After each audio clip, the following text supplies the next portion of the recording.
And I'm going to let Randy in because I see him coming in, and then JBL until Joe Perotti is able to join, you'll have to act as chair, but I can call out the participants for you.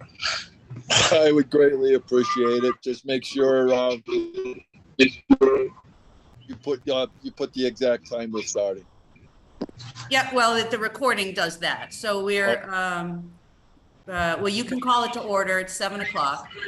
Okay, meeting called to order. What's the date today? The 11th.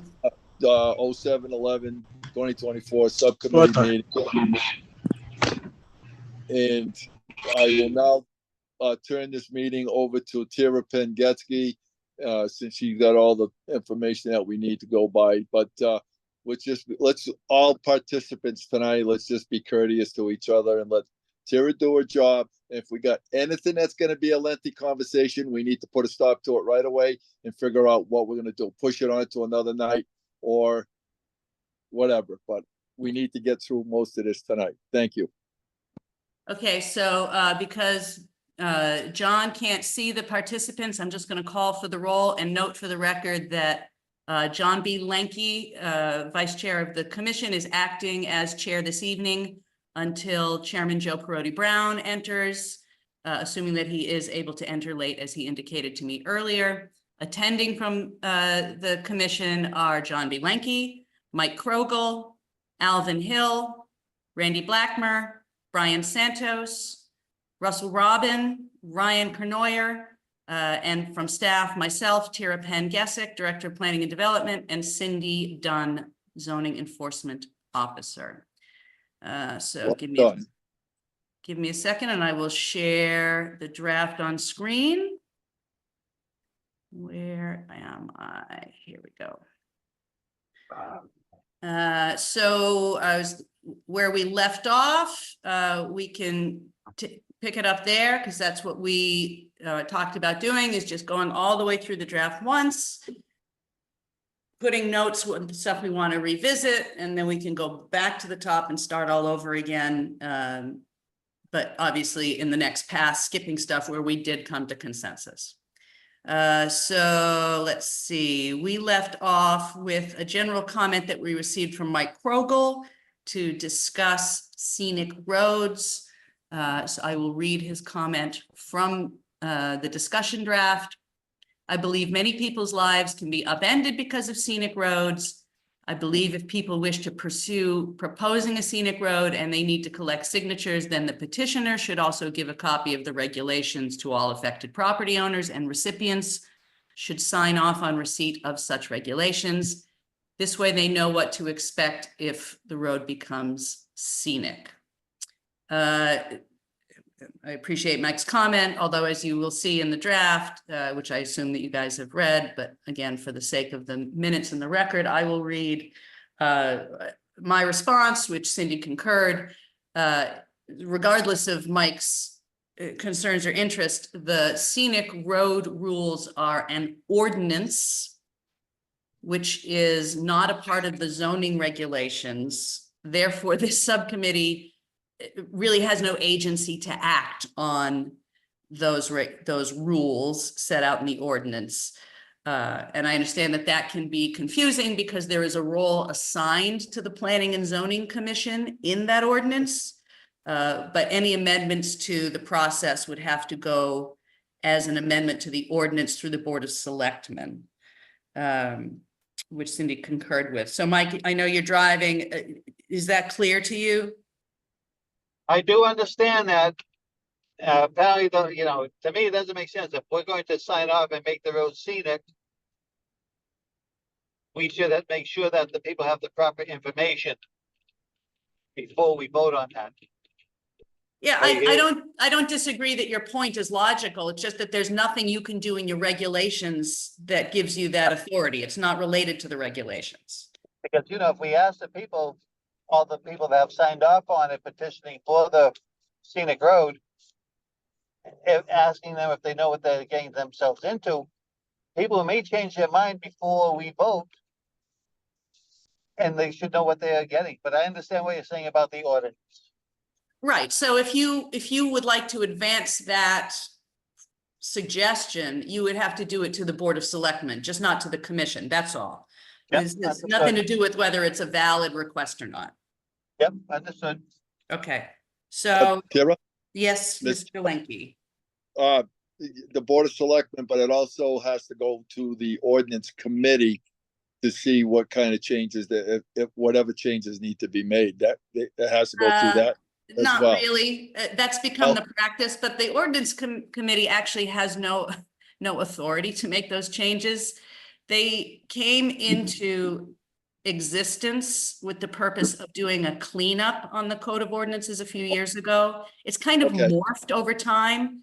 So as a courtesy, the Board of Selectmen has been sending suggested changes to ordinances to the ordinance committee, but there's no actual statutory authority there. It's just a practice. Okay, The Board of Selectmen can bypass them entirely if they want. well, I just wanted to get that in just so, people will understand, that there is a due process, but there are some limitations. Yeah, fair enough. Okay, so just for the sake of cleaning up this draft, since it appears we all understand that this particular topic is not something we're carrying forward, I'm just going to delete it here. And then it'll help abbreviate this draft going forward.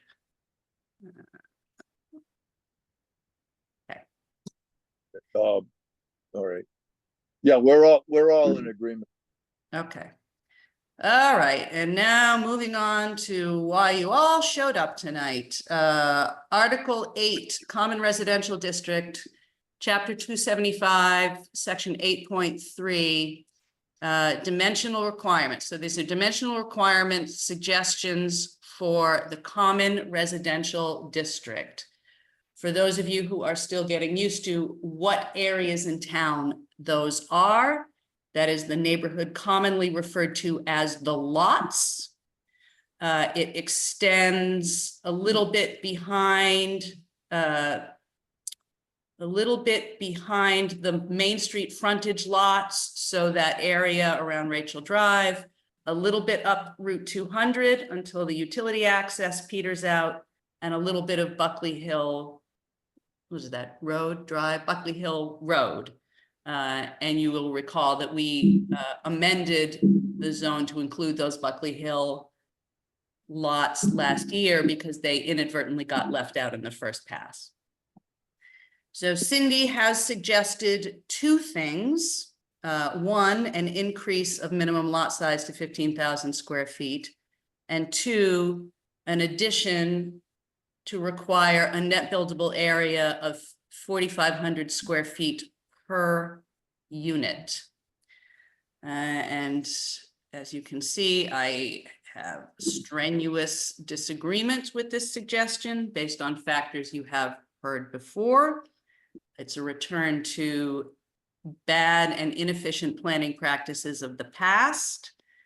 It reverses some of the progress that you guys have made in making the community more eligible for high quality development that will attract different types of businesses for different reasons, which has been a priority for the community for a long time. It helps to protect. Excuse me, Tara, can I interrupt here for a minute? You may speak when I'm done. Well, we had a lot of interruption in the last one, so after I know, but just real quickly, All right, common all right. residential district is not All a right. business district. All right, you two ladies, please. Cynthia, let Tara finish what she's gonna do, and then you may speak, okay? You may be able to see what you need to say, okay? Please Thank you, continue, JBL. Ms. Tara. I was just correcting facts. We want your facts, but let Tara finish what she was saying, and then you can speak, and then we'll continue the conversation, and then we can go from there, right, wrong, or indifferent. So that's what I don't want is all this interruption. We let her finish what she's saying, and then you can give your information, and then we can move, and this way, and any commissioner as well. So Tara, please finish what you're gonna say, but stick to what you're reading and all that other stuff, please. Thank you, JBL. Since Cindy did make the point, I will clarify that, yes, we do agree that this is a residential district, but increasing residential density does help attract businesses in the development districts, again, for the reasons that we have previously mentioned. Small neighborhood scale businesses require customers in general, not necessarily on the same street, but within the community to make that a better risk. Businesses that need a workforce need to have that workforce available, meaning in numbers and also in the demographics that they are looking for. We can demonstrate through statistics taken by Advanced CT that our population is aging, and almost in lockstep, the level of educational attainment also is statistically going down. Sort of a complicated tangential point, but it is all related. So it would reduce progress that you've made. It does not have a basis in the capacity of the area in question to accommodate the density. And by allowing increased density where you have capacity, you are able to take pressure off the outlying, we can refer to them as green districts. In other words, your agricultural lands, your forested lands, your existing open spaces. Keeps housing costs lower. A smaller footprint home is by its very nature a less expensive home to build and therefore to buy. It helps local scale developers build their personal wealth and community wealth for those reasons. So for all of those reasons, the existing dimensional requirements that we put in place, which were based on all those factors, are favorable. And the 4,500 square foot per unit thing is a whole different ball of wax. It's well known to be bad zoning practice. It locks homeowners up in terms of their ability to expand on their own properties, monetize their own properties. Here comes Dave Poplawski. For the record, Dave Poplawski is entering the Zoom meeting at 7:12. Dave, let us know when you're in so we know you can hear us. And that is my argument, and I will give the floor to Cindy.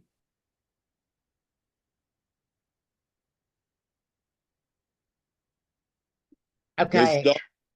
Everything the chair said has been repeated over and over and over again. So the bottom line to my suggestion to this is that all the districts that you changed, the district you changed into CRD was formerly an R20. And that's what people bought that property for, because it was a nice, quiet little community section of our town. And the last experience of our application to build a multi-unit project in that area, it does not belong in that area. And the people came forth and said to you that that does not belong in that area. This is a suggestion. I'm only a staff member, but you guys have included me in on all of this to give my opinion. I'm giving you my opinion from what I've seen in the field. Whatever her cons for keeping it as it is immaterial, because you have a section in town that gives you the density that we're looking for multi-housing for people who need housing. And I think you're doing a disservice to the people who bought in that section. And I'd like to see it changed to 15,000 square feet, and each unit a net buildable for each unit, 4,500 square feet. I've talked to everybody about this before, so I don't need to pontificate anymore on why this should go up to 15,000 square feet. Any questions? I'm happy to answer. Mr. Santos, I see your hand up next. Yeah,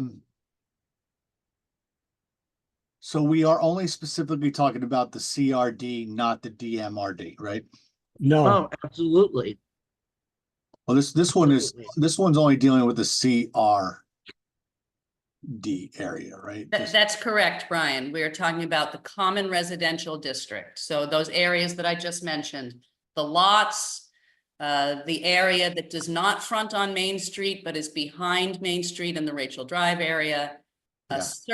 A certain distance up Route 200 because they have utility access up until, I think it's the intersection with Buckley Hill roughly. And then a section of Buckley Hill, which has water and sewer coming off Rawson, and a couple of blocks in. Yeah, can I share my screen just real quick? I feel like a Yeah, visual map, I've got to give you security permission. So let me stop this share. and I got a few more dumb questions and Oops, that's not what I There wanted is to do. no such thing as dumb questions. oh, I'm just really good at those, John. Of all the people I have ever heard ask dumb questions, Mr. Santos, you are definitely not one of them. Okay, you should be able to share screen now.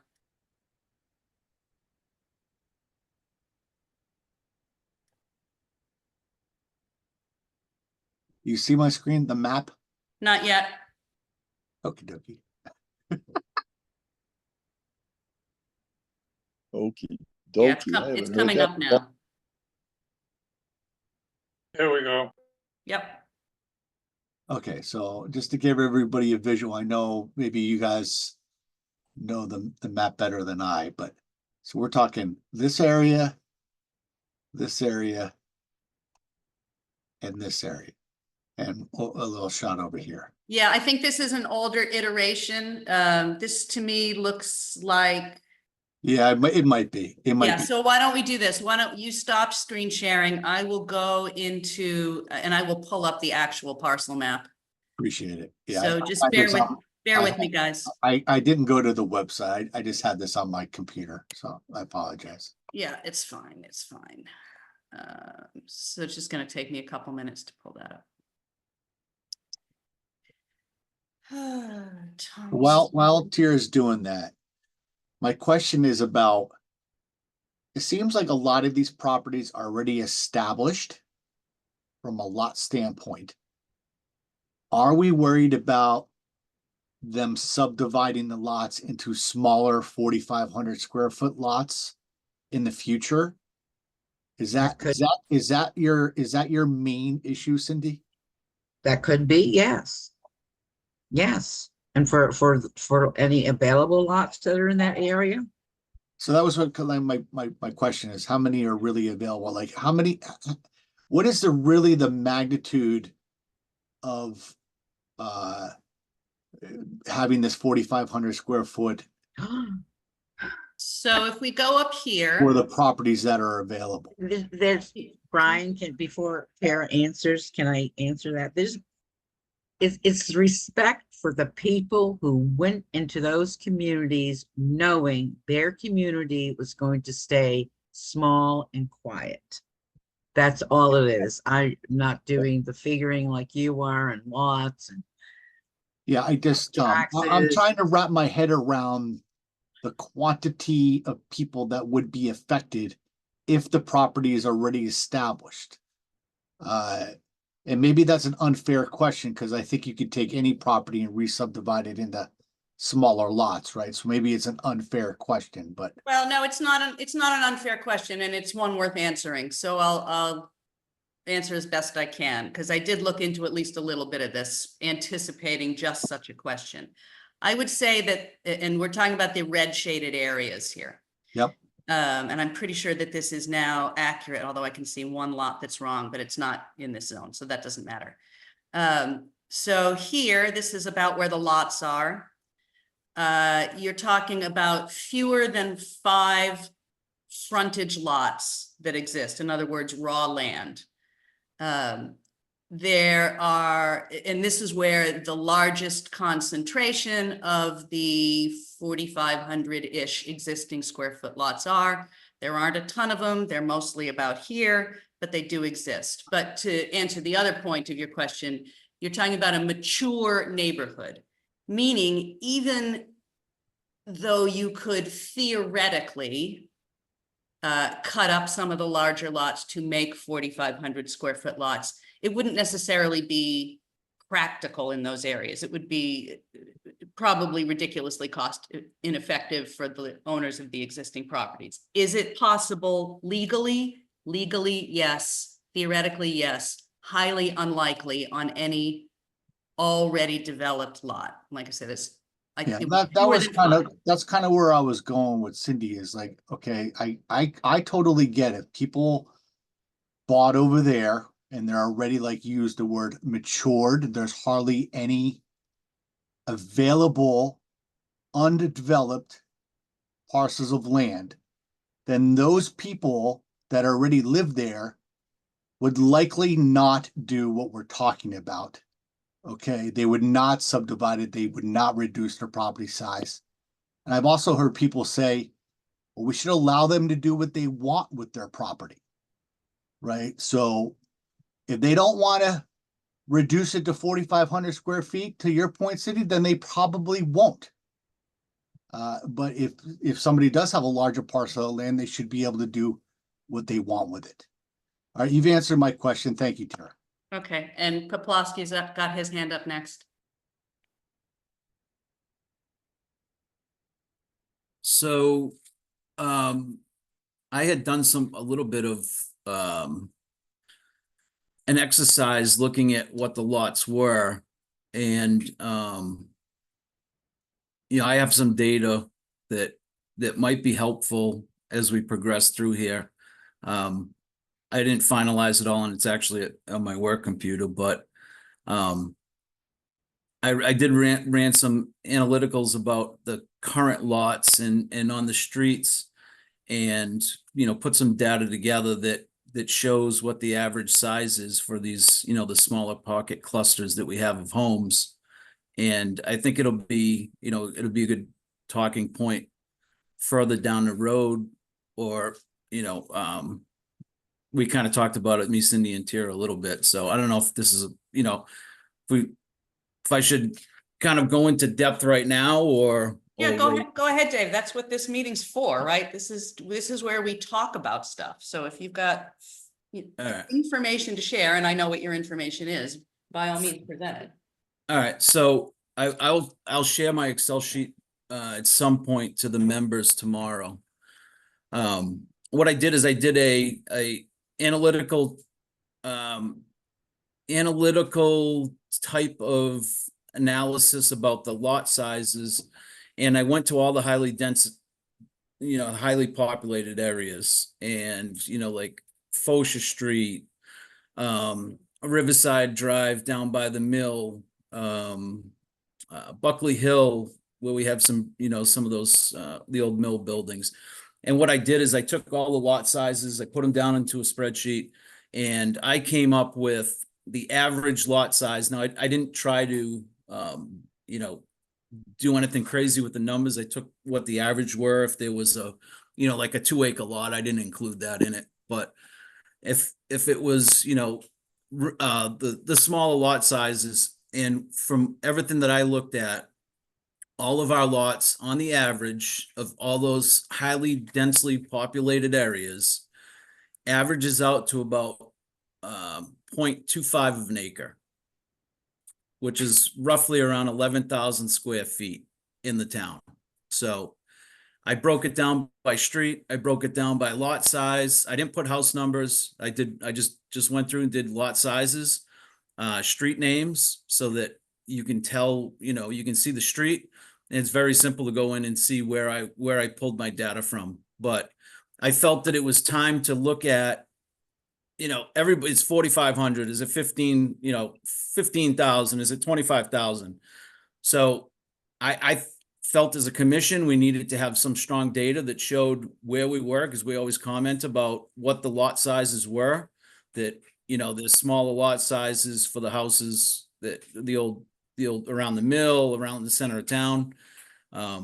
So like I said, I'll share it with everyone, but that's what all the data points to, is that our average lot size in those high areas is 11,000 square feet, or 0.25 acres. Is that just CRD, Dave? That was both. CRD and DMRD? Yep. Thank you. I can break it down both ways, you know, like I said, it's Dave. very. But I can have the actual data set pulled by the assessor too, because he can do it like nothing to just do it by one district. yeah, Takes him about 5 seconds to pull that whole data sheet. going back, we always talked about what it is, what it looks like. So I just wanted to give the commission some solid data that showed where it all landed. So, Tara, Yeah. Dave, Yeah, Julio? yeah, Dave, I have my questions to you are, those numbers you came up with, you were dealing with all the homes that were on what we would call the west side of Main Street, Red Bridge Road, First Street, all the way up to Mountain Hill Road, I believe. I think that's where the sewer ends, I believe. I'm not 100% sure, but it's in that neighborhood. So all those houses going up to the backside of what used to be Fosha Bread and everything. Now it's Fosha Self-Rental. All them houses. So that's the area you were working on, plus the area up off of Buckley Hill Road towards Rawson That's Road. Where, that's correct, John B. I did I did all the small lots. So if, like Fosha Street, I did all the small lots. I didn't do every single street because there's obviously house lots that have bigger bigger lots. So I didn't do those, but I did I did Fosha, I did Riverside Drive down over by where 200 comes out, all those houses down there. yep, yep, yep.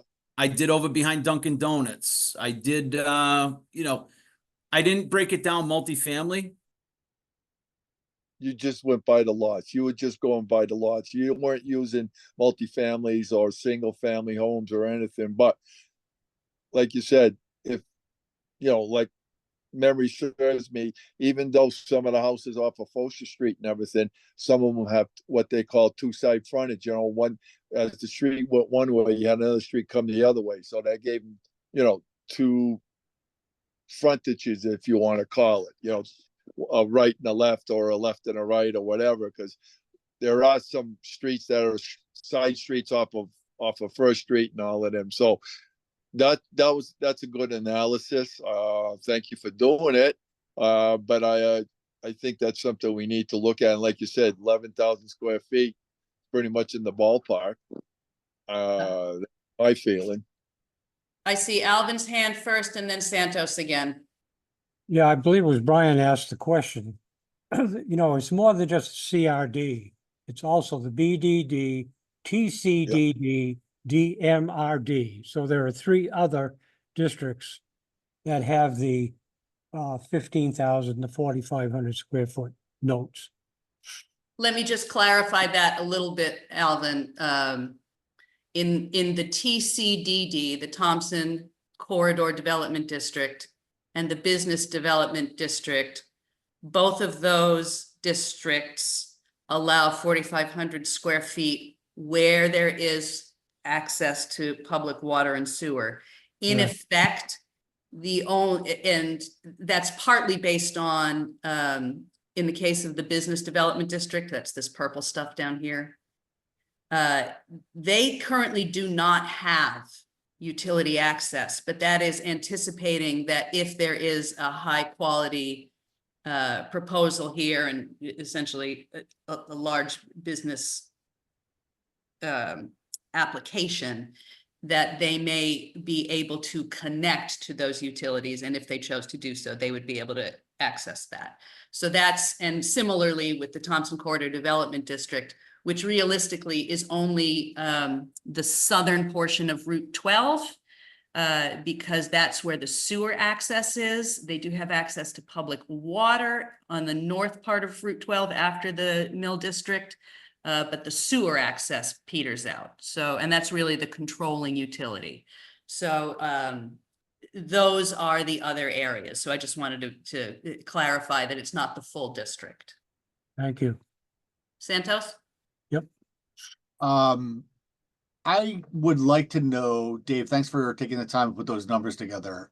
I would like to know the average size for each individual district, the CRD and the DMRD, and not only the average, because I think there's larger properties that throw the averages off. There absolutely are. I would like to, just to complete my sentence, if I can, I just want to Yes, know sir. I want to know the mean for both of those districts. I think that would be a much more accurate number. Okay. That- I'm sure that I can get that information for you. I can absolutely get the averages easily. The mean might be a little harder for me to calculate simply, but I'm sure I can do it. I guess where I'm going is, I know he said 11,000 is the average. I actually think if you had the mean, it would be a lot less than that, that's just my gut reaction. I I'm will back. note that Chairman Joe Perotti Brown has entered the meeting at 7:31. Oh, no, that's not Joe. You guys hear me too? I think that's you, Dave. I assumed it was Joe Perotti. Yeah, Joe's. Oh yeah, I'm on my son's computer. Okay, so Yes, Sorry. disregard disregard that note. All right, you got me, right? You can hear me? Yeah, So we've what- got you. We've got you. Another computer. So in other Okay. words, excuse me, but Brian, what you're saying is if you cut the large lots, you got some large lots, and with the smaller lots, it would change the whole aspect of what we're trying to say is the 40, have a 15,000 square foot and a 4,500 foot, structure or whatever. But that if we're only going to be averaging, we'll just say, roughly speaking, and you can comment on it to me, give me a better, well, from my point of view, doing house lots and everything. So if we got an average of 10,000, 11,000, then we have to look at this a little bit harder. I was You know what I I was going to my earlier point that if there is 1 million, let's just say 4,500 square foot lots, and then you have, only three, whatever, $100,000 lots, and you take the mean will be, closer to the 4,500. If you take the average, then it'll be a lot more than 4,500 because the larger plots of land are throwing it off. So I Right. want to know, I feel like the mean will be a little bit more accurate for the quantity of properties that we have in these two districts. So what you're saying is let's if the smaller lots are the bigger percentage, where the bigger lots are, say, 25% to 75%. I'm just using that as an example. That's give me like an idea of your means. Yes, correct. Yeah, instead of taking the overall number of total square footage and dividing it by the amount of property, the mean will give you a much more accurate number than the average of those property sizes. Yeah, I can work on that, B. That sounds good, Tara. I think that's something that we might, what Brian says is something to, when you work on it and get it all done and everything. I think that's something that would I be. think that'll work in very, very specifically for the CRD. But it also let me say this to you, Brian, and get back even Dave and Russ Robin and everything, because he does this all the time too. Is that would give us a better idea is on every other district. What's the mean? You know what I mean? I would just like to know it as a comparison purpose to the overall average. Yes, I think. Correct. Okay. All right, so based on this, I am dropping a note in here. Requests.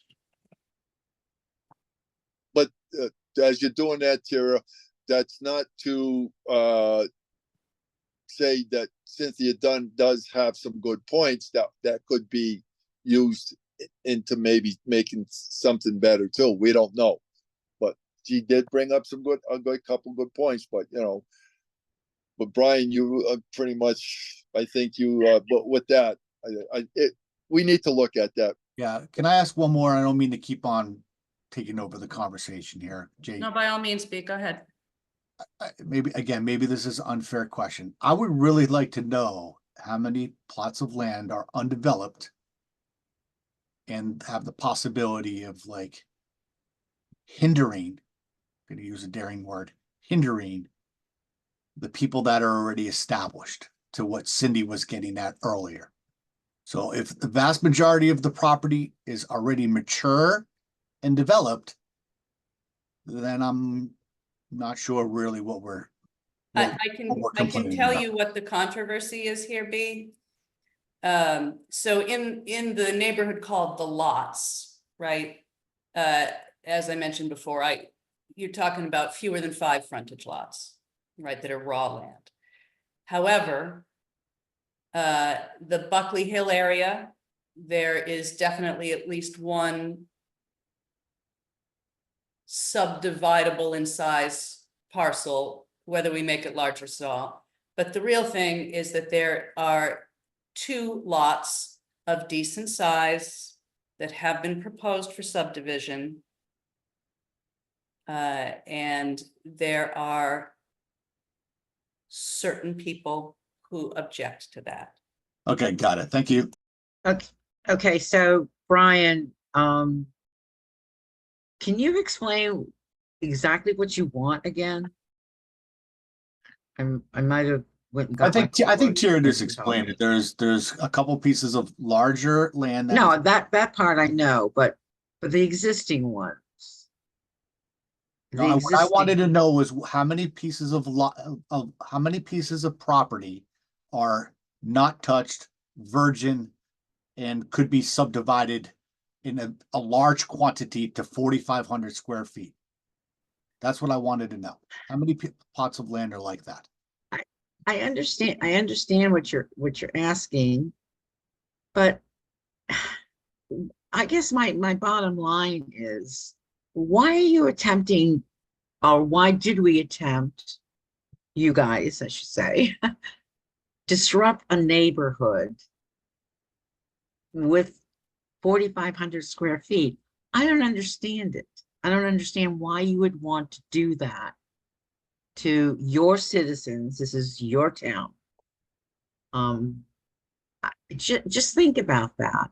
And then if you don't put in, if you keep it as it is, and if you don't put in each unit, you're even doing more of a disservice to the citizens of your town. It's just something to think about. I don't know why it's necessary to go into these the computations of this lot size, that lot size, how many lots this size.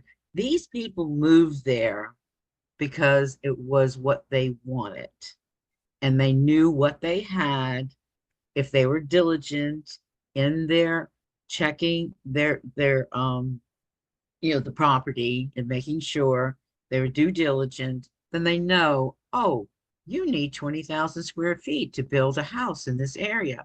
This is a nice little area to live in. That's all I have to say. Thank you for the time.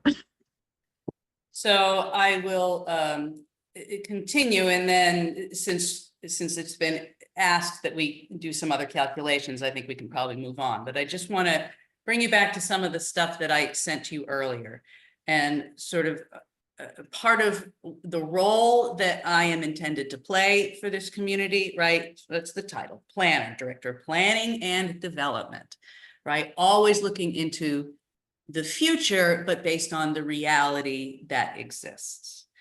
And I sent out to you guys that spreadsheet on how the property taxes end up getting distributed in the town, right? How we have large lots, which we have all agreed we need to preserve those outlying spaces, the agricultural lands, the forested lands, and many of the strategies that allow us to do that put those properties paying a much lower proportional tax rate, right? And you saw what I sent out, 85% of your taxable parcels are remitting 63% of your property taxes. So what that means in the obverse is that 15% of your taxable parcels are remitting the remaining 37%. The proportion gets even more stark when you look at the 3 areas that have the smallest lot sizes, either by accident or design, right? And by accident, I mean the Lake District, because a lot of those are smaller than what we've even put in because of their history, whatever. 4%, roughly 4% of your taxable parcels are remitting almost 25% of your property taxes. We know from budget season after budget season that the town can barely cover its expenses, but we also know we want to preserve the outlying areas.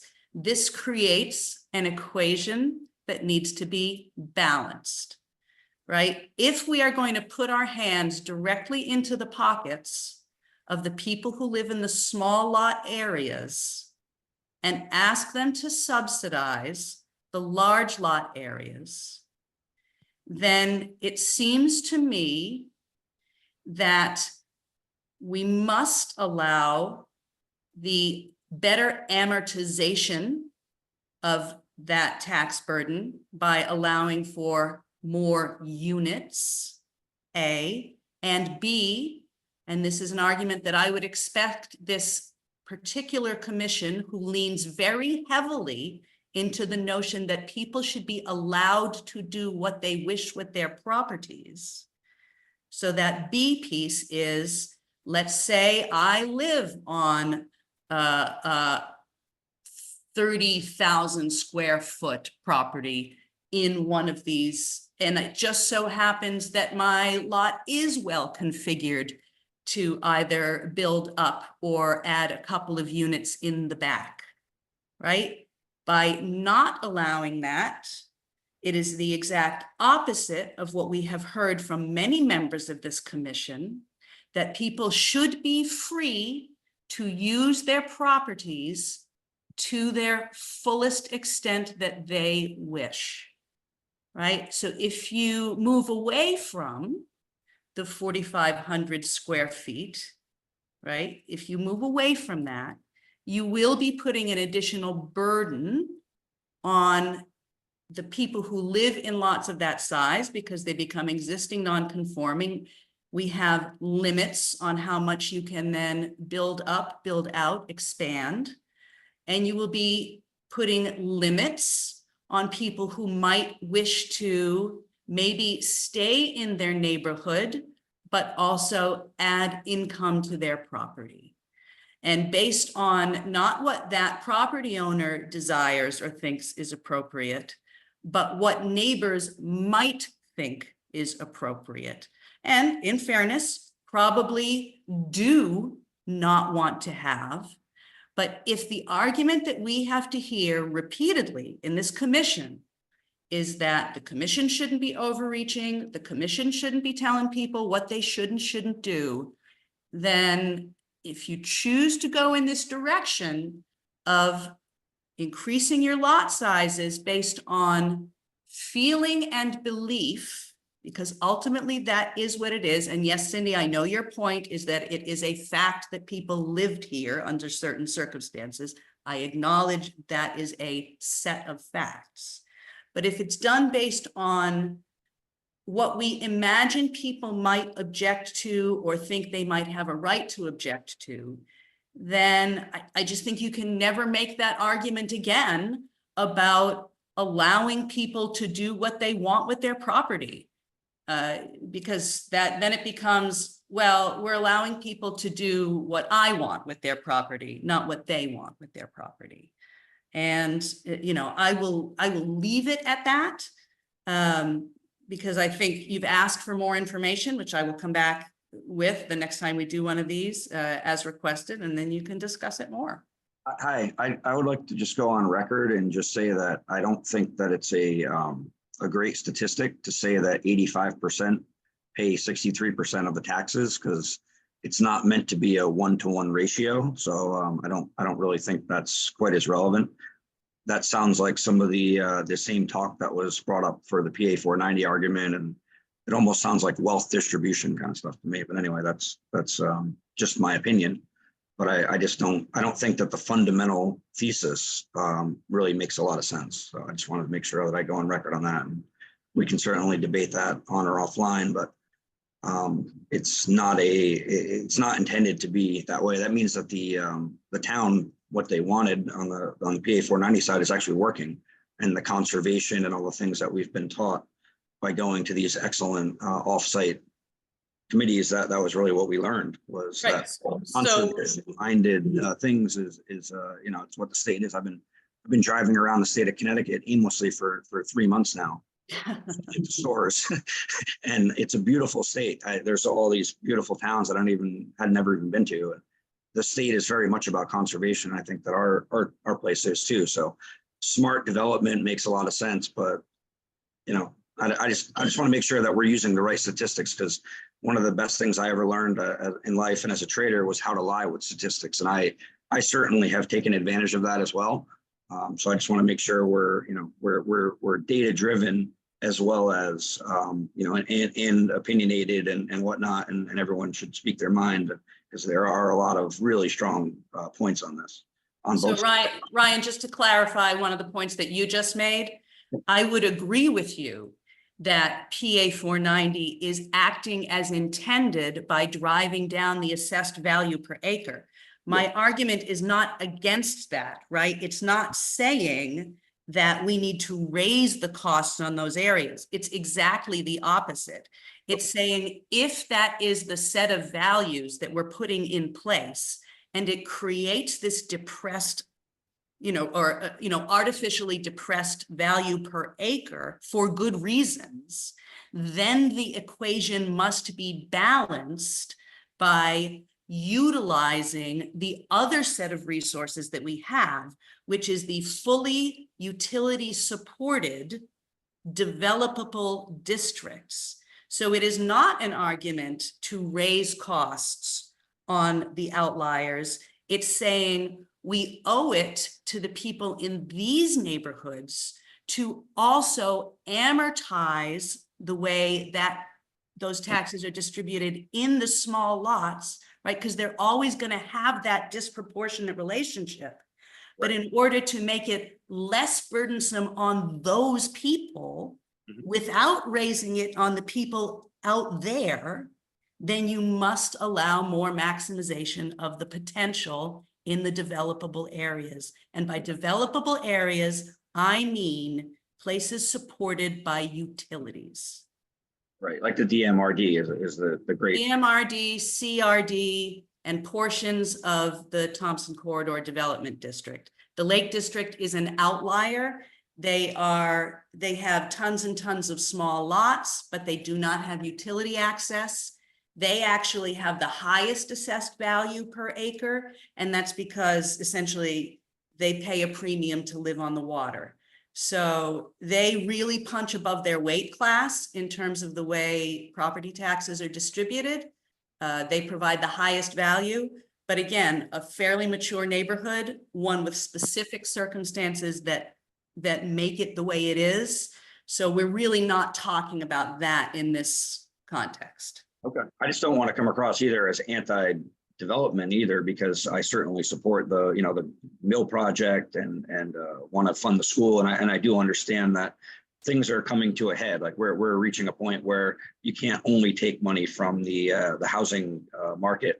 There has to be more industry and business and things to help support it. And I think Alvin brought up a great ratio that I think about as well, the 3 and 15% in the past. So 97.3, right, in terms of where the tax revenues come from. Yeah, we're 97% residential. Yeah, it's and you and I have had this conversation before about, the industry and the use of the industrial park.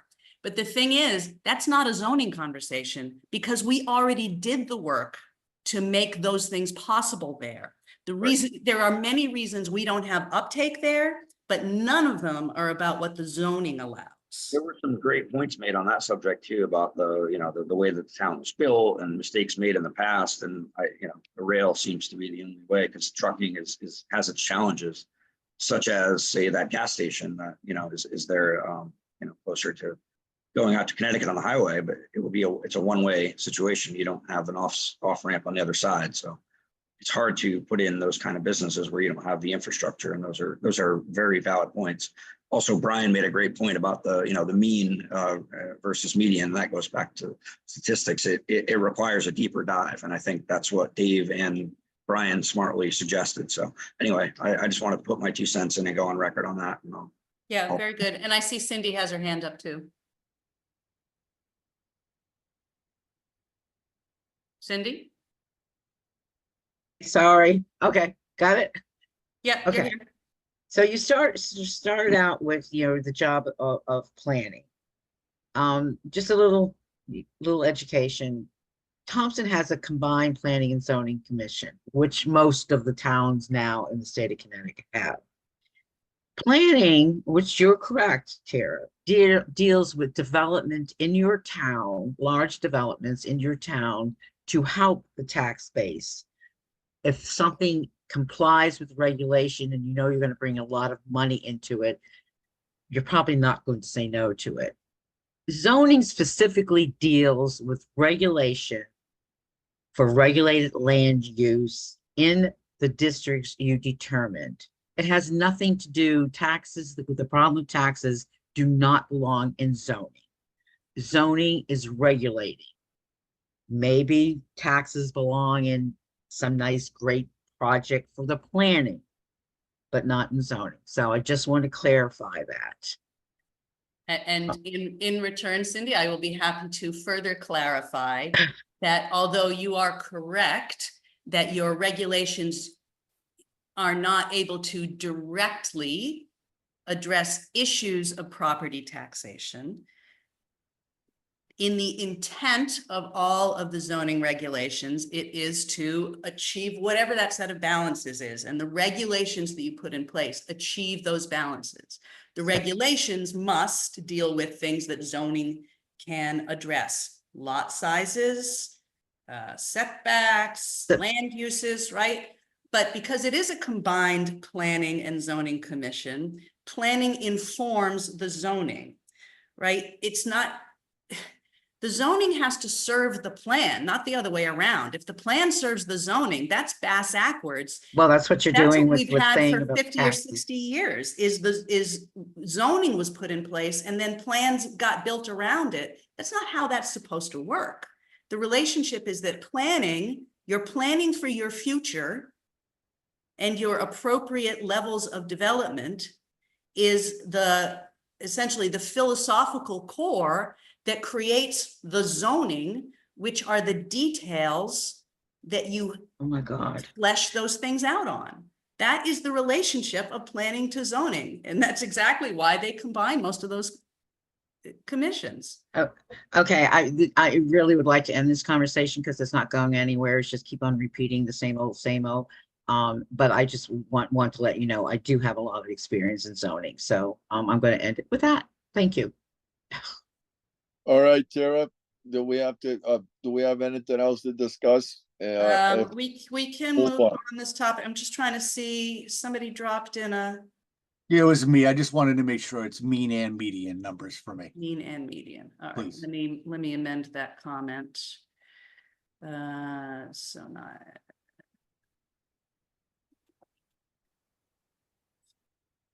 Correct here. Yep. Okay. All right. So we can put a pin in that for next time, and I will come back with those numbers for you. Okay. Tara, just sure you put a point on that. When you put the point on it, is it something that we need to discuss right away, or put it like in number, like in order 1, 2, 3, 4, what we feel is the number one we need to tackle, and down the line going forward. So what we've That's- always done in the past in these, John, is, whatever discussion memo we start with, we go through it once, we touch everything, and then essentially we go back and we start at the top again. So Okay. by means of example, in the last session, obviously we had a very similar discussion to this that took a lot of that time and we didn't resolve anything.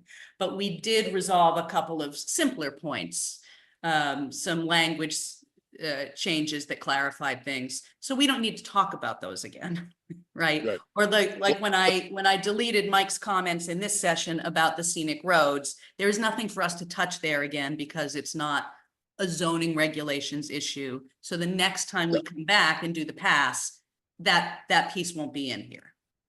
I Make sense? I understand that, but I just want to make sure that, so I was on the last meeting and I just want to see that we can get through the stuff that's, when we're going through, if we got the easy stuff, let's do it. And then we take the major stuff and we keep them in order. So when we have to tackle them, when we come back to them, we can really, harp on them if we have to. That's all, because we can sit here and talk about one subject for the next 2 hours, let's get the easy stuff done and then go back to this stuff. But that's my opinion. Well, it's not always clear which things the easy things are in the first pass either. And Yeah. there is some merit to going through in order because it just keeps us sort of all in the same place at the same time. Correct. All right. So, in Move that, on, Sarah. in that spirit, so now we're on Article 9, Thompson Common Village District, which is Chapter 275, Section 9.3.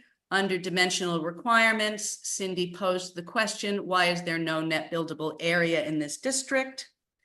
I just, especially for the people who weren't a part of this process previously, the first pass that we did on the regulations, we took the concept of net buildable area out entirely. Our prior wetlands officer, after we had made all those changes and adoptions, about a year later came back and said she wanted to add that concept back in. So we did that. This might be Dr. Perotti Brown coming in now. Joe, is that you?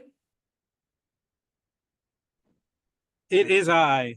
Okay, so we will now correctly indicate that Chairman Joseph Perotti Brown has entered the subcommittee meeting at 7:57.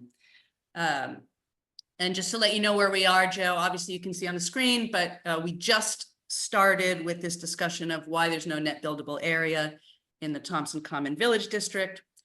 So anyway, I was given the whole background for the benefit of the new members. We had taken the concept out. We added it back in at the request of the prior wetlands agent in areas where she believed the wetlands profile of the district meant that you essentially had to have an allowance for net buildable area even within the lot sizes. And for those to whom this is a new concept, let's say you have in the DMRD, because this is one of the areas where we did add a net buildable area, an exactly 4,500 square foot lot, but 500 square feet of it was bisected by a wetland. You now do not have a buildable lot because of that wetlands profile. So there are 2 or 3 districts, I think it was 2, where the wetlands agent found there was no need for a net buildable area requirement because there was no wetlands profile that would demand it. So those 2, I believe it's 2, and those 2 districts are in fact the Common Residential District and the Thompson Common Village District. Again, largely mature neighborhoods with little to no wetlands profiles. So that is that. And we added it back in wherever it was considered to be a factor. Does anybody have a question about that?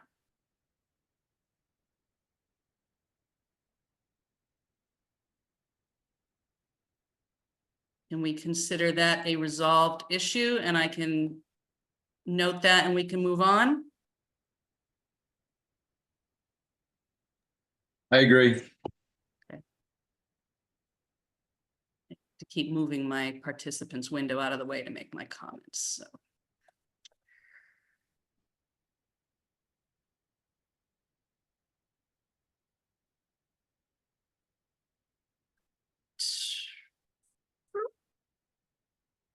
All right, and here are some comments from Cindy, general comments regarding tables of uses. So this is in several districts. Okay, so the first one is separate from these other. We do not have a line item in tables of permitted uses for membership / social clubs. Cindy, do you want to expand on that? Yeah, somebody had just called me up, asking, if they could have a social club, in the town. And that's when I went to the regulations and looked for definitions. And so, just in case, in the event it ever comes up, a social club, I guess, would be, like the VFW, but I don't think this was what it was. It was some kind of personal club that they wanted to open up. So we'd have to investigate, definitions of it, et cetera, et cetera. So it's up to you guys if you wanted to do something with that. And just to back Cindy up on this for context, and again, this is mostly for the new members who are probably still getting used to this idea of what it means to have permissive zoning regulations, which is what we have in Thompson. It's what most towns have. Permissive zoning regulation structures mean that uses which are permitted are described, and if they are not described, they are generally presumed not to be permitted. That freaks people out. But it's not as dire as it sounds. What it really means is you always have the ability to add new uses, right? If it's considered desirable. The prohibitive model seems to a lot of people to be sort of more, the prohibitive model is viewed as being more permissive because the base presumption is that you describe the uses that are prohibited, and if they are not described, then you can just do it. And the obvious problem with that, and the reason most towns have the permissive model, is that, let's say we neglected to describe a prohibition on, let's use strip clubs, right? If you don't bother to describe a specific prohibition on an undesirable use, and we'll use strip clubs as an example, even though it's not actually a perfect example, but whatever. If there's no regulation specifically prohibiting it, I can build one wherever I want. And even if you go and you add a prohibition later, the first one is always allowed to exist. Right, so that's what permissive regulations, which describe what is permitted, are more protective of the town, and particularly with our safety valve language of you can always propose something on a special permit. You actually always have the ability to add uses. So Cindy's point here is that if it's something that people generally are going to want to do, then you should describe it and the level of scrutiny for it in your tables of uses. Is that clear to everyone? Ringing silence. Yeah. Alvin, you had your hand up earlier, I think. Oh, you still do. There you go. You're on mute. Alvin, you're on mute.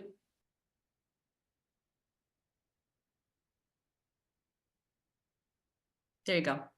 Yeah, the social club would be a good example. Is what we fought over here with this shooting club. That's a social club. That paintball. Right. So, right. So, okay, actually, that is a good example, Alvin. Good example. Yeah, that's an excellent example. So in the prohibitive model, right, if you hadn't bothered to specifically describe that that's prohibited, it's generally allowed, and who cares what the neighbors think, right? So that's exactly right, Alvin, and a much better example than the strip club thing, because that's actually a First Amendment thing that you run into. But anyway, and I know that the people who've been on this commission a long time have heard that a lot, because we had to relitigate that a couple of years in a row you know, people who didn't understand how those things work. So Cindy's question here is, do you want to create a line item for membership social clubs? The questions that flow from that are, if you do, what's the level of scrutiny? Where would they be permitted? How would they be permitted, right? Yeah. So I think that's a point for discussion. I mean, that's what we're here to do. So take it away, guys. Sounds generally like an interesting idea. If the point is to bring in business, is this something that would be thought of as a revenue generating? I'll give you an example. I was at a social club last night, so, and it was Then more, I know what kind of social club it was too. it was a cannabis social club up in Boston, and specifically in Cambridge. There's also one in Worcester, so I was wondering if that would be something that would be, you know, that's a social club too, right? Yeah, it's an interesting question. And it sounds, and Cindy can clarify, but it sounds like we're not even really sure what the nature of this particular social club was. So we do have existing social clubs, and they wouldn't be affected by this at all because they already exist. So those are the couple of rod and gun clubs, the VFWs, the whatever, right? Nothing affects that which is already in place. But to your point, it could be a private club, a thing that comes up, not just cannabis things, but cigar lounges. Is that a social club, or is that hospitality, like a bar, or, you know, if it also serves food? Is it a bar or is it a restaurant? And I have no dog in this fight. You can go whatever way the commission wants. I will say this, is that even though we have repeatedly litigated amongst ourselves and to the public the reason why you want to describe permitted uses, the second you talk about regulating something that people want to do, we're going to have that argument again and again and again about, and the people will come out of the woodwork, and that it'll be the government overreach, and that even though we're trying to describe the circumstances under which it's allowed, that's not a reason to add it or not add it. It's just something to be aware of. B, I see your hand up. I agree with your latter statement. I just think we have many other things to handle and address. While I also understand why Cindy wrote this, I think it's a little bit of a slippery slope at this particular junction. So we can bring it up again next year. I just think we got to find the timing, the proper timing to address this. And that's all. Cindy, go ahead. Yeah, I agree. I think it needs a little more research on it as to how to approach it. Okay, so let me drop that note in. I agree with leaving it. If we address these one at a time, that way we don't have to list 11 possibilities that we may have to do if we list them all. They can be approved as a special permit. Right, and the beauty of our regulations and the changes that we made is exactly that sort of safety language. It is a high level of review, special permit, but it does give you a lot of flexibility.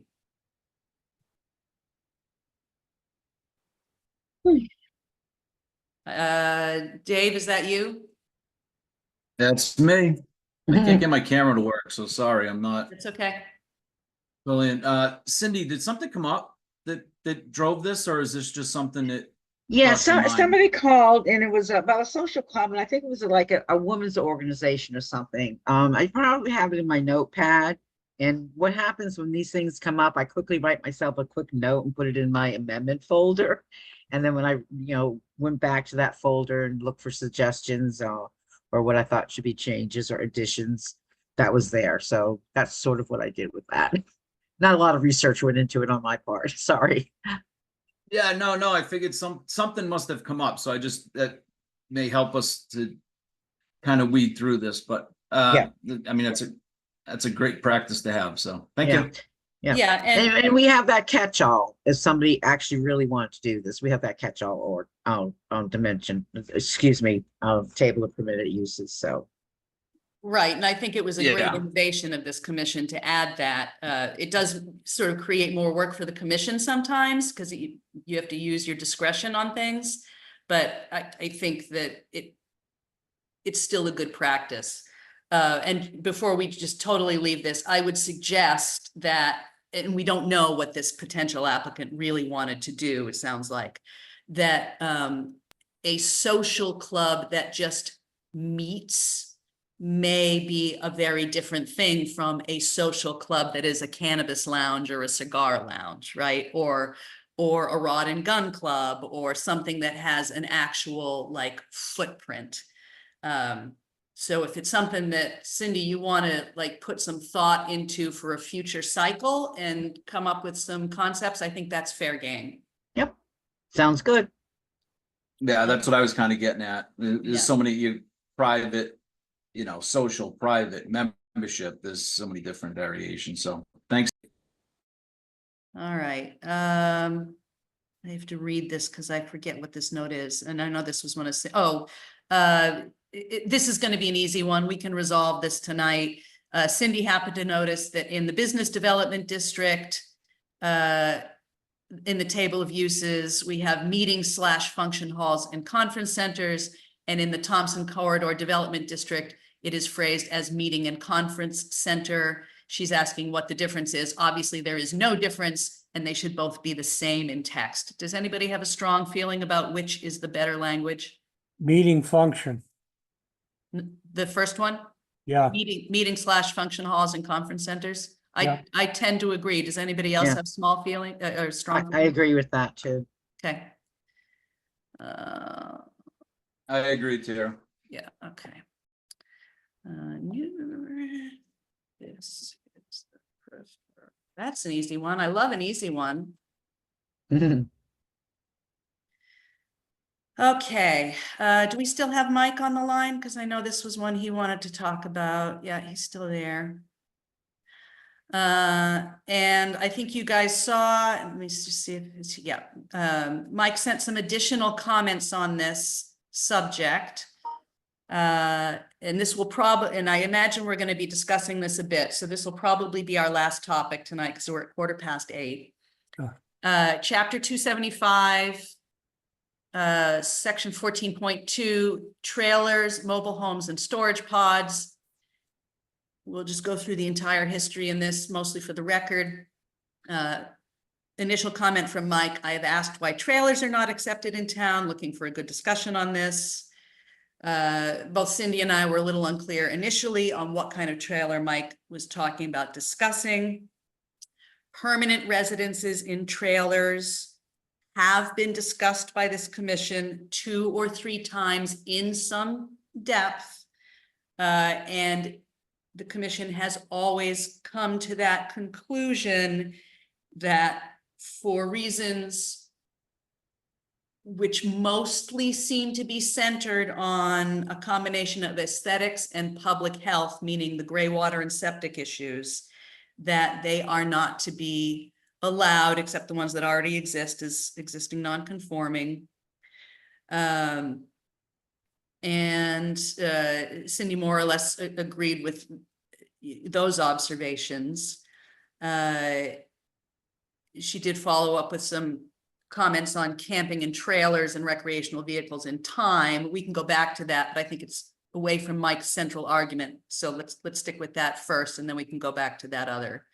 So Mike sent to me this morning, because he wasn't sure he was going to make it, some additional comments, and I'll let him comment directly, but I'll read what he sent in case he didn't get a chance. And again, for the record, when asking about trailers, he's speaking of, yes, mobile home trailers like in Quinnebog Park, units that have baths and kitchens with septic systems attached. And by attached, I think in this case, he means they have their own gray water storage, septic storage that gets pumped. I don't think those have hardwired septics, but or hard connected septics. But if somebody knows otherwise, please correct me. Septic disposal is gaining new forms like incinerator toilets. Gray water is NDDH issues and permitting. And again, this gets back to one of the central arguments, which does have merit. People have a right to live in what they can afford if they meet health code regulations. Otherwise, that is discrimination. He makes the points that aesthetics and taxes are what have discouraged trailers in the past. As a sidebar, I am not aware of the argument on taxes. I am aware of the argument on aesthetics. I am aware of the argument on public health. So I'll, and when he does comment on the time issue, that people should be able to dwell in them year round, but let's stick with the allowance at all first, and then let's go to the time issue. So Mike, if you want to make your case, now would be a great time. If you want to take yourself off mute.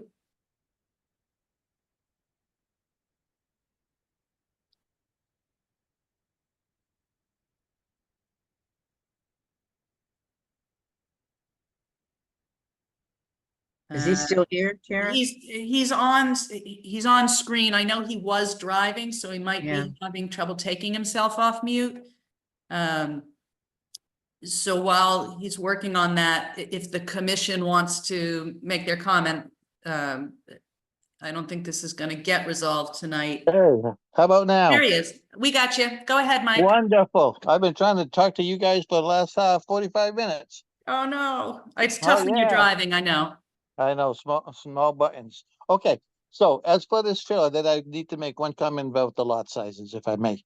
Okay, for the trailers, I'm talking residential trailers, not campers. I'm talking about like in Quinnebog Park. And again, a trailer, it has to be hooked up to a septic system or something that meets the Northeast District of Health criteria. Okay? Mm-hmm. And otherwise, I mean, tax-wise, the town is against it because it's considered mobile, so it actually depreciates instead of appreciates in value. But again, that's not anyone's issue except the tax collectors. I just think if it meets the standards of a habitable building, because it has bathroom, kitchen, bedroom, heat, water, it shouldn't be stopped. And aesthetics be damned. Because, well, no, they make some real nice units nowadays. I mean, some mobile homes that look real nice and others not so great. But again, that comes down to if you have a house that's painted or not painted. If it meets health issues, that's the only requirement to be livable. Nothing else. Alvin, I see you have your hand up. Indeed, trailer, in my mind, like the parks, are on a concrete pad. Okay.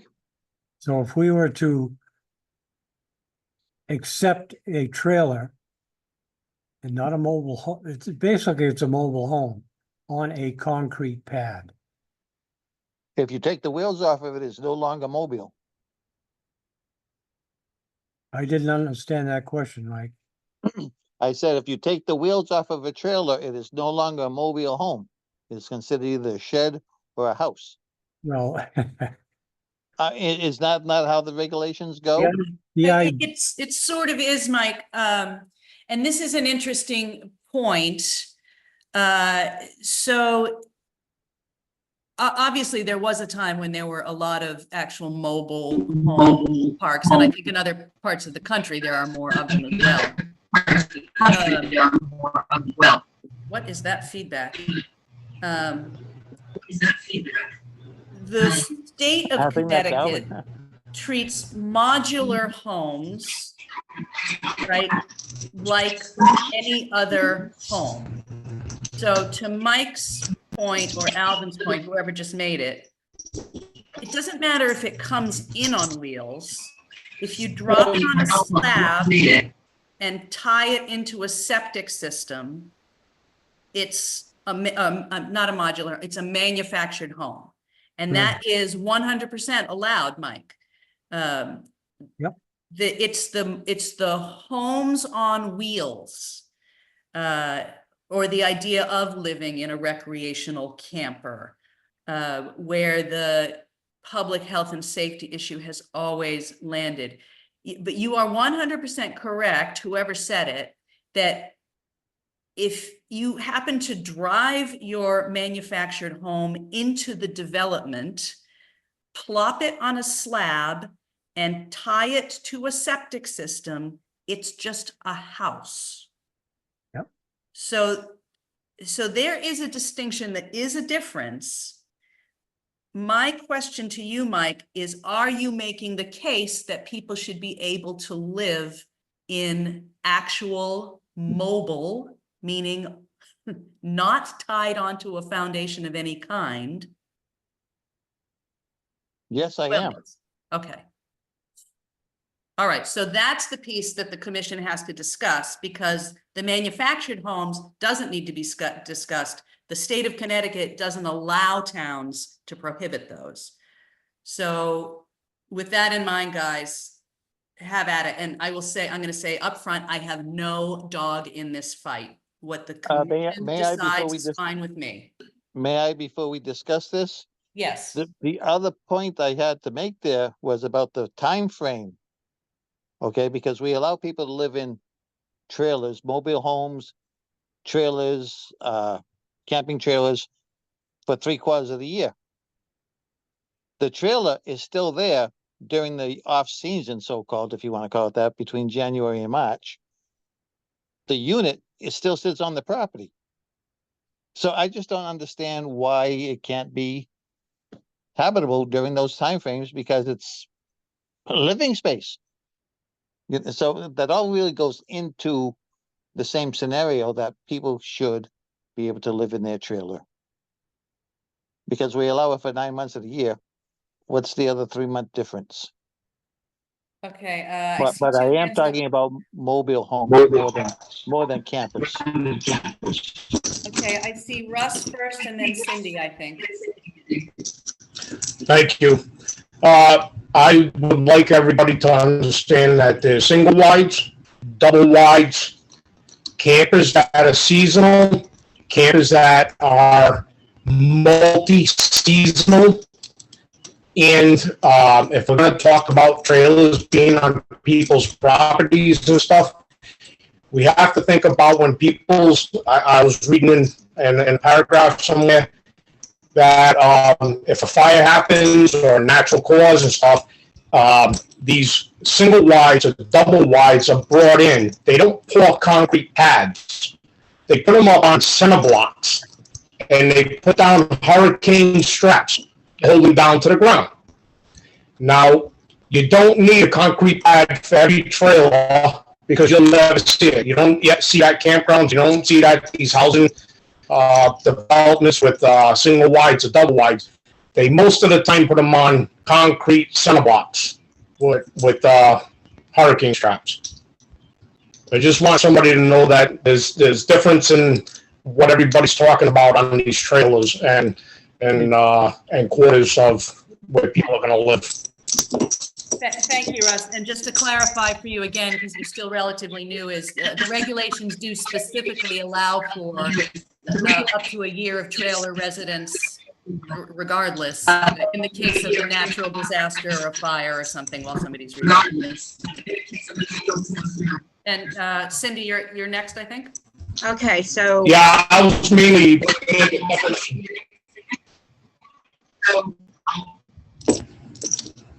Go ahead, Cindy. Okay, so one of my suggestions on this is, years and years and years ago, the town allowed trailers, and then at some point in the zoning regulations, they did not allow them anymore to be used as residential dwellings. So maybe some research needs to go into that as to why they took that away, or they put a regulation in that prohibited that. So that's the first, that's basically what I want to suggest. And the second one, going to what Tara said about being able to live in a trailer because of disaster. We also allowed people to live in a trailer as long as they had a building permit to build a structure, dwelling structure on the property. And I know somebody today inquired about it. So there are a few people who have taken advantage of that, and it's helped people economically with that regulation in there. So Right. that's what I have to say. But those are temporary residences. Right. Well, I'm just saying, Yeah, Tara okay. had mentioned, and I just wanted to mention to the new people that we do allow, when you're constructing a house, if there's a building permit, to live there for a year in a trailer. Right. Thank you, Cindy. I left that out. You're absolutely correct. I see Dave and then Rob. Yeah, I wanted to comment a little bit about, what it opens up. I'm getting it back. At one time, I believe the regs stated that house trailers, you had a certain amount of time to place it.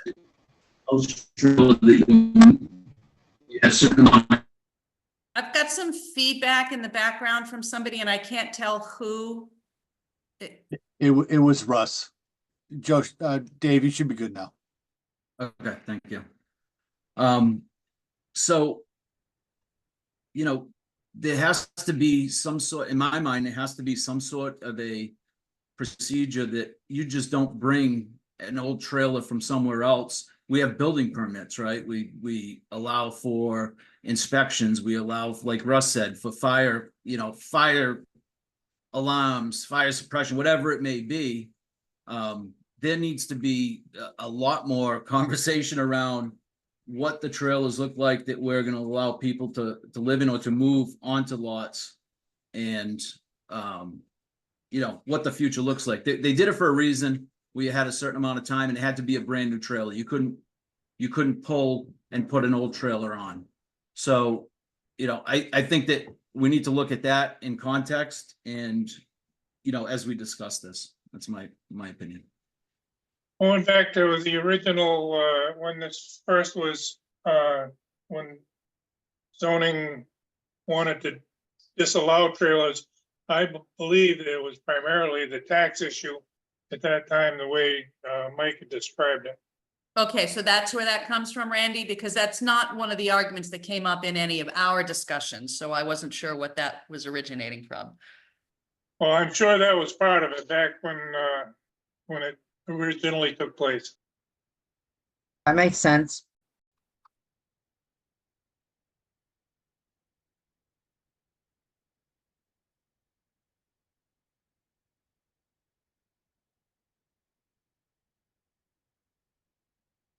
Hello? Yeah, I'm. Oh, Go okay. ahead, go ahead, Mike. I'm just typing. No, I thought I lost you. That's all.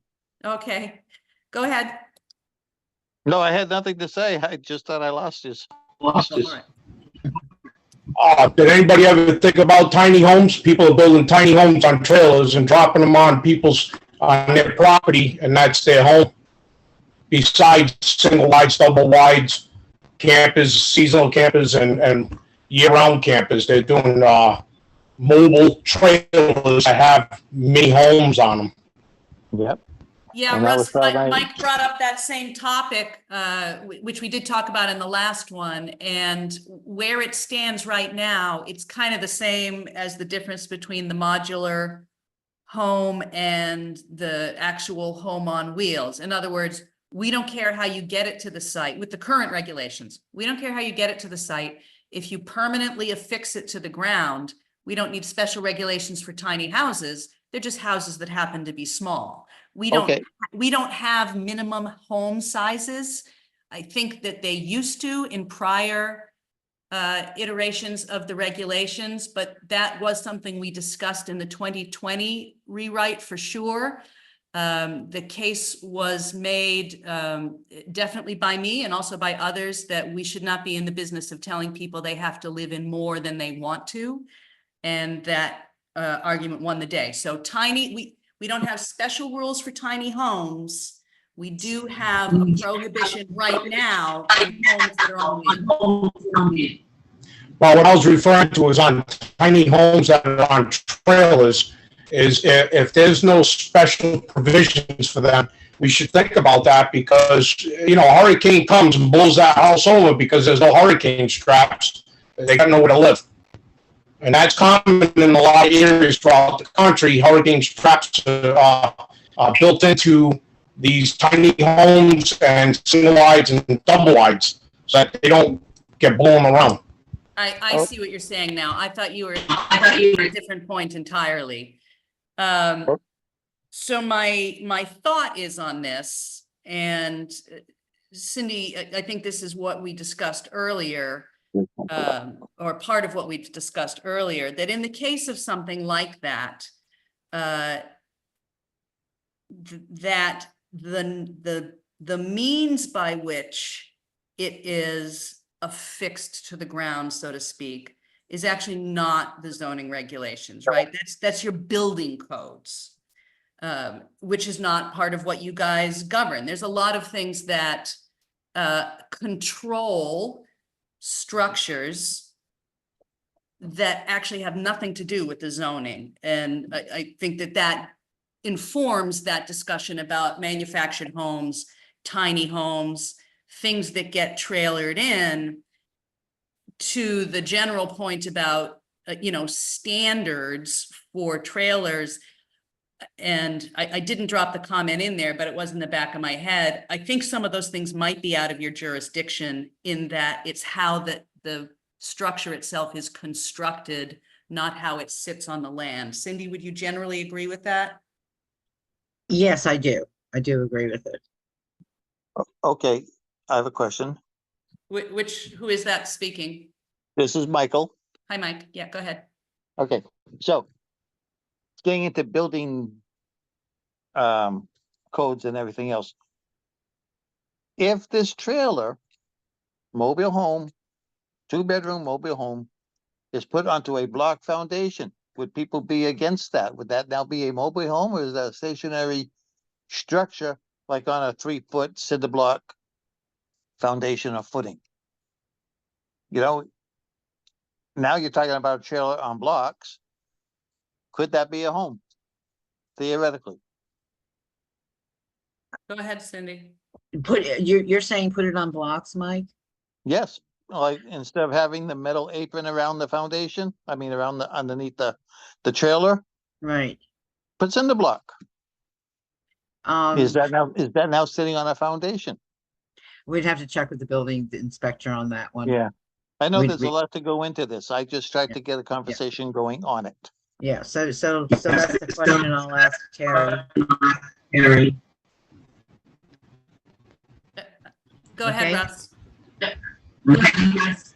I think, Mike, what I was referring to with center blocks was not a center block wall going all the way around a single wide, double wide, tiny home or anything, was where the weight would be distributed and sit on these blocks, because not all these single wides and double wides have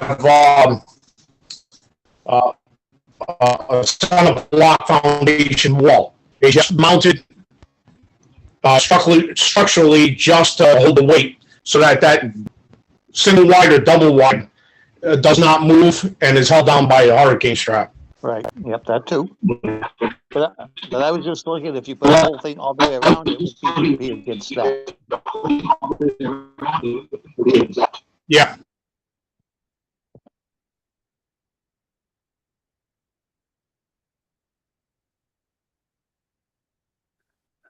Sorry, guys, I'm just typing here. Talk amongst yourselves. Okay, well, while you're typing, I'd like to bring up my thought about the zoning and the lot sizes. I don't think, Okay, go well, ahead. I tried to unmute before and I just could not.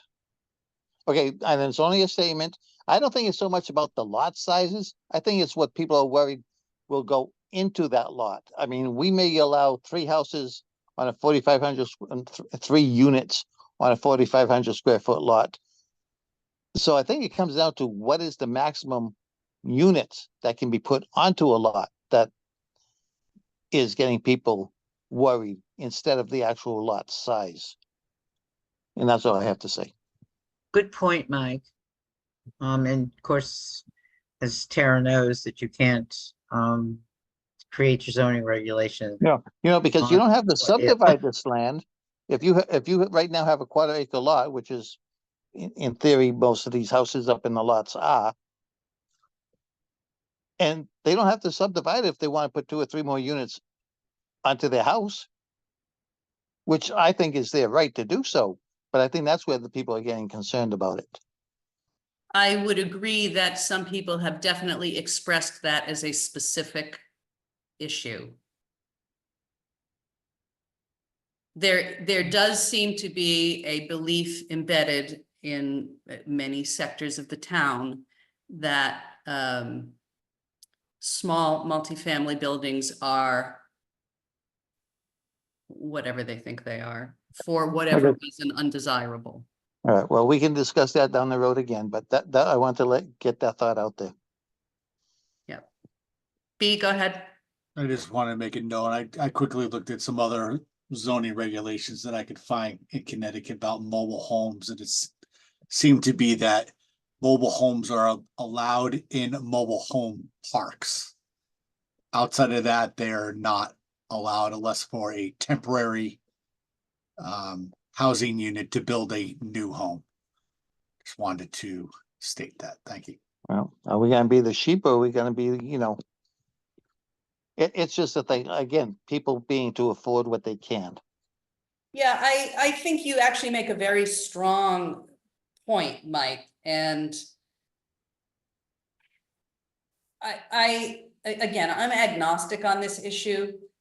I mean, if the motivation for disallowing them for all these years has been largely based on aesthetics, and it is my observation in many of these discussions that whatever other motivations get expressed, but a lot of it is around aesthetics. Yeah, and we don't even allow mobile home parks anymore.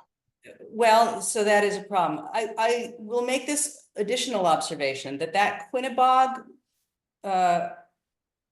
let's call it a modular home or a manufactured home development.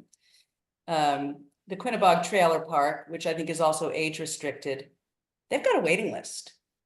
And Rachel Johnston, when she was talking to me about, remember when we had the guy who was coming in with the actual modular home proposal that might have gone in the Jake's property behind Sunny's Market there?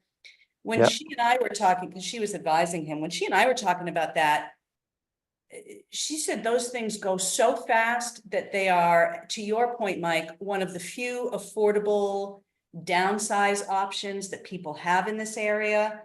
They're essentially condominiums, right? You don't own the underlying property, you own the unit, you pay an HOA fee, you get maintenance. But they fell out of favor at some point for whatever series of reasons. It might be something that you want to consider, you meaning you as a commission, down the line. And if housing affordability is going to remain a problem in Connecticut, and we know that it is for quite some time, you might want to take a look at how to expand those kinds of options, because it's just a different form of condo. And Well, I'm not talking that's about, just but food again, for I'm not thought. talking modular homes. I was talking mobile homes. But they were talking about modular homes up behind Sunnyside. Right. Yes, they were Right. talking about modular homes, but in that conversation I'm sorry, I wasn't clear enough. In that conversation with Rachel, she was saying that the small lots, low maintenance, sort of Mhm. low cost to construct options are so limited.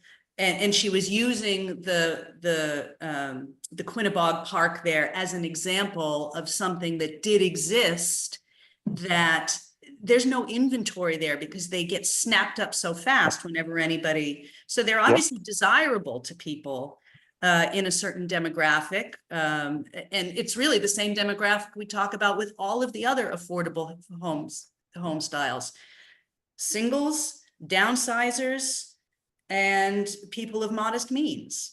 And maybe there could be a thing, I don't want to changed tax wise, maybe the actual trailer does depreciate, but with inflation, they actually appreciate also. So maybe the tax collector or somebody was looking at it the wrong way. Now that inflation is so rampant. Yeah, B, I see you had a suggestion in the chat. You want to pop in on that? I just want to bring it to conclusion. That's all. Well, why don't you articulate what you fully put in the chat, since that doesn't make it into the record?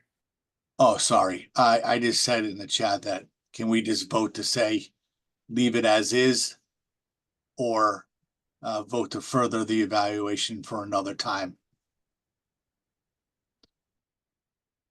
I would vote for another time. Not to leave it as is. I guess mine would be I want to leave it as is, so that's why I'm bringing the topic. Brian's talking about for this cycle, as opposed to taking it up in a future cycle. Right, B? I'm sorry, it was broken up there with the background noise. Oh, what I believe Brian is suggesting, and confirm if I am correct in your intent, is that the vote is whether to continue this discussion in this cycle for this year or not. Right? I guess I would leave it up to the people that want to evaluate it further. What would the regulations say? So if you can come up with whatever it says in this cycle and we can vote on it, that's fine. If not, then it goes in the next cycle. Okay, so what you're actually suggesting is that we come up with some options to include in that. All right, yeah. Well, I mean, we talk about things, but I don't see any further options to further the conversation along. So.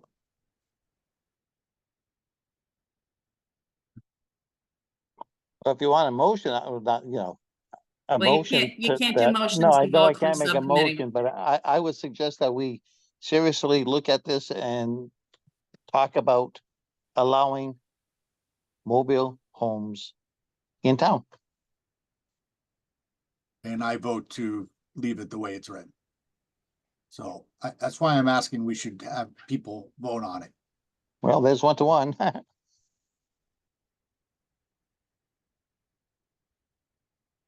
Maybe I'm being dense, Brian, but I still don't really understand what you're asking people to vote on. I thought I understood you. I thought you were asking me to come back with some sample concrete language to further discuss, but now it sounds like that's not what you're asking for. What I'm saying is, I don't want to change the regulation, so leave it as is. Okay. Where they're not allowed. And I agree with that. I agree with that. This is dragging way on. But if it happens to be that it's voted that more people want to talk about it, that's fine. Come up with the language that you want and present it at whatever next meeting you would like to talk about it. Okay, I got you. Now I'm totally with you. So in a subcommittee meeting, you can't take a real motion and vote action. I would suggest the following, and let me know if this is suitable enough. Putting this aside for the next 15 minutes, we'll see if we can move on to something easy or not. Maybe we just discuss about strategy.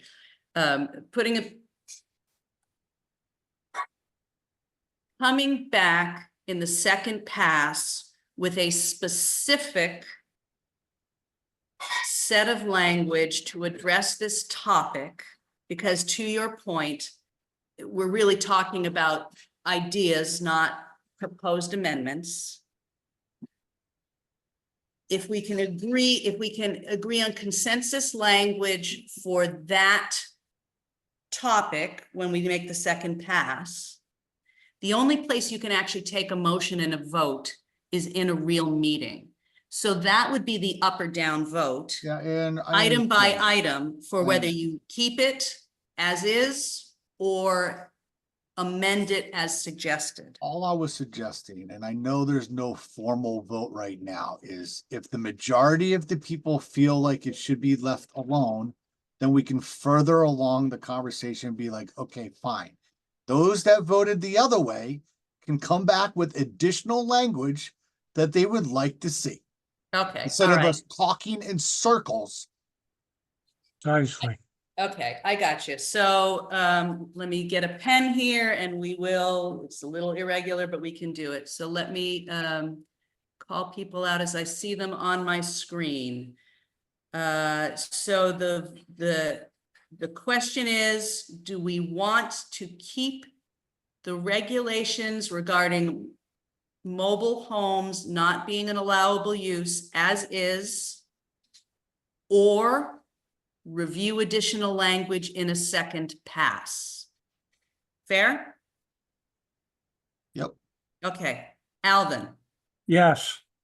Well, it's not a yes or no. It's keep, It's the same one keep or or two. modify.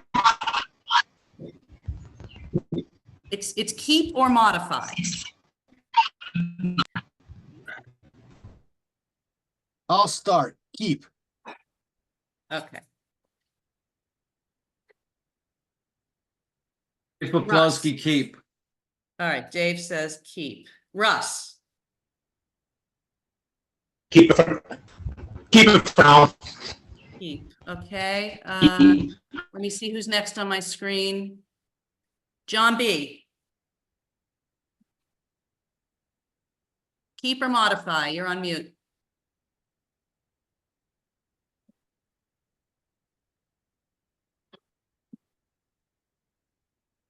You're still on mute, John. All right, we'll come back to John. Randy, Keep. Alvin, are you with us? Keep or modify? Keep. All right, who's next on my screen? I already got Russ. I got B. Chairman Perotti Brown. Keep. Mike, I know what your vote is, but by all means, articulate it. Modify, and I would really love to understand why nobody wants it. John B, can you get yourself off mute? I'm off of mute. Keep Am or I off? modify? Keep. Ryan, I think you're the last one. Yeah, keep. Thank you. Okay, that's pretty clear. So for this cycle, I'm gonna drop a note in here.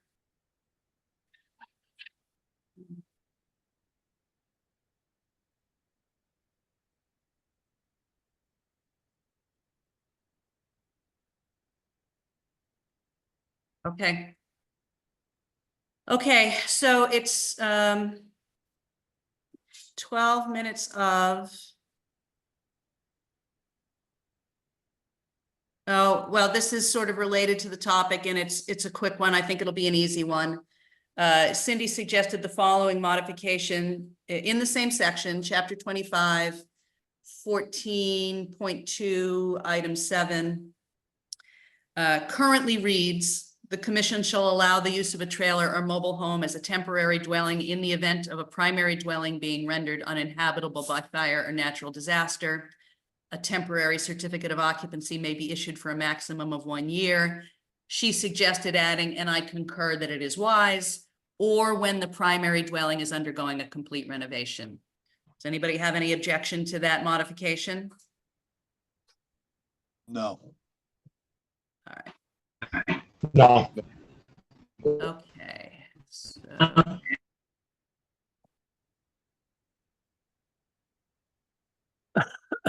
okay. I think that's a good place to stop because then it gets into earth processing. Oh, no, that's an easy one too. Because it's another one of these language ones. The difference between language in the tables of uses, is it sand and gravel extraction, earth and gravel removal? What is it? I'd say earth and gravel removal. Alvin, I see you have your hand up. What's the? Yes, I would like to see all three, earth and sand / gravel. That's extract, good. in other words, extraction, removals, extraction / removal, or earth and sand / gravel. They should Earth, all be the same. sand and gravel. Extraction and removal, like we're just, it's all of the above, is that what we're saying? Yeah, all three, keep them the same, whatever. Yeah, I like that. Okay, that works for me. Also very simple. I love simple. Oh yeah, and then so the next is the solar stuff, and we definitely do not have time to dive into that memo because that's multiple pages that Alvin came up with. So this is a good place to have a stopping point, and we'll set the next meeting date at the regular meeting, or at least set the dates that we can choose from in a doodle. Anybody else have any additional comments they want to interject at this point? The only thing I want to say is, guys, thanks for listening to me. Anybody else? Nope, just have a good night. Okay. Oh, and have a Thanks, good night. guys. I'll send around my data sheet. I know I jumped off and lost connection, so I'll send it around to everyone tomorrow. Yes, please do, Dave, because that'd be super helpful, because I want to see which lots you looked at, all that stuff.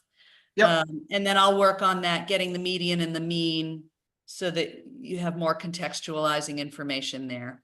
Thank you. Okay, so Just that's, one comment on that, since Dave brought that up again. It was my impression that this 4,500 foot lot came about when Northeast Sand and Gravel was supposedly proposing a subdivision plan, but I don't recall whether there was more to it than that or not. well, I think that is one of the parcels that is talked about, but that parcel is not in the common residential district. It is in the downtown Mill Rehabilitation District. It still shows as RRAD on the parcel map, but that's an amendment that the map system has to make. You guys voted to put that in the DMRD like 2 years ago because it was an error in the original map that needed to be corrected because it fronts on Main Street. The DMRD is anything that fronts on Main Street or Route 12 from the Route 12 131 split down to where Route 12 bends towards Putnam. That's your development district. So frontage on Riverside Drive in that section or Main Street. So yeah, so Okay. to your specific question, Randy, yes, there were some people who raised objections about being able to develop that lot at that level of intensity. I'll interject this just as a general point. And Dave and Cindy and I talked about this earlier. So, and it's just something to keep in the back of your head because it's not something that you can really put in your regulations. Anytime anybody's coming with an economically significant development proposal, subdivision, large thing of any kind, large lot thing of any kind, they come to the staff first, right? They come to me, they come to Cindy, they come to the wetlands agent. Sometimes the first selectman sits in if they ask for it. And we go over those proposals with them and we say to them things like, you know what? You can legally max this out in this way, but you'll get a lot of resistance. You'll get a friendlier response from the commission if you don't make it all 4,500 square foot lots. And maybe you have a couple, maybe they're more like 6,000, 7,000 foot lots. Maybe you should add this vegetative buffer at this level, right? So what we're trying to do up front is not have it be a laissez-faire process from soup to nuts. We're trying to make it so that the developers bring something to you that will automatically be a little more palatable.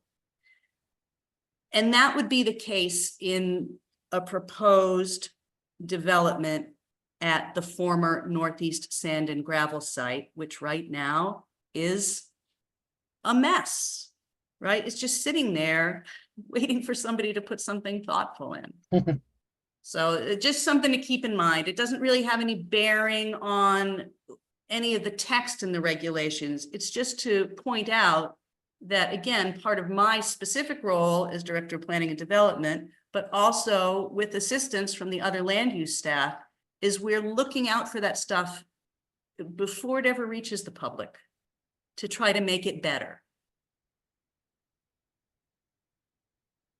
Good enough. Anybody else in the last 5 minutes? B, you just came off mute. I was just gonna say thank you and have a good night. That was it for me. Okay, good night. Good night. Adjourned at 8:55. Good night, everyone. Thank you. Right. Good night, guys. Good night. Good night.